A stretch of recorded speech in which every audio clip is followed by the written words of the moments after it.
Welcome back, everyone. How are you doing today? Today makes it the third day that Donald Trump has finally resumed back to the White House. And since then, we've seen some very dramatic move in the price of DXY, as you can see right at the top here, okay? On Monday, the price DXY was literally frozen. And on Tuesday, when the market finally got back on track, okay, we saw a very spike, a very big dump. You can see this massive gap right here on the major chart. You would definitely see that. As a matter of fact, the major pair is kind of like dropped. Okay, some spiked up, some dropped, like USDCHF, USD they dropped down massively. Like I'm talking about 120, 150 pips. Okay, all across board. And we saw a pair like USD, pound dollar, euro dollar, Aussie dollar, Kiwi dollar, all of them jumped up crazily. All right, and this is as a result of the weakness that comes for the United States dollar. But despite this massive dump to the downside, okay, I'm still leaning towards a bullish dollar, and I'm gonna tell you why. But before I talk about the technical part of it, let me quickly take you to the fundamentals know-how and why I am able to still hold on to my buy trade on USDCHF, despite the fact that it's in a lot of mess right now.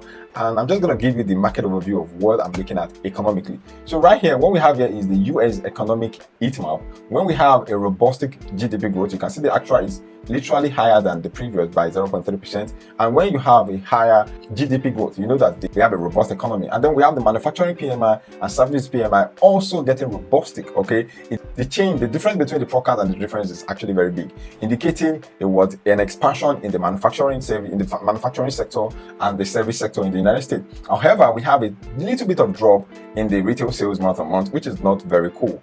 And then the CPI year on year remained the same. Okay, the core CPI month-on-month also dropped, which indicates a solid or a cooling inflation in the United States, which is good for the world. It's good for the consumer.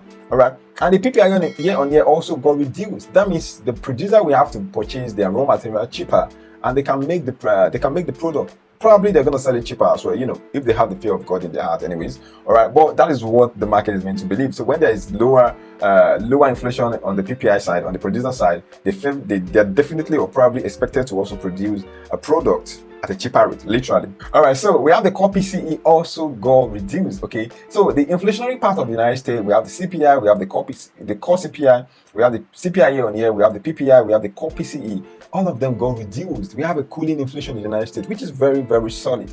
All right, so that is good for the United States dollar, mind you. And then we have NFP. The new job that was created was 96K, which is good, despite the fact and the rumor of AI taking all the jobs all around the globe, which one way or the other, it's going to happen anyways. But we still have 96,000 new jobs created in the United States just from December. That was good, right? Then we have the unemployment rate is also cooling down from 4.2% to 4.1%.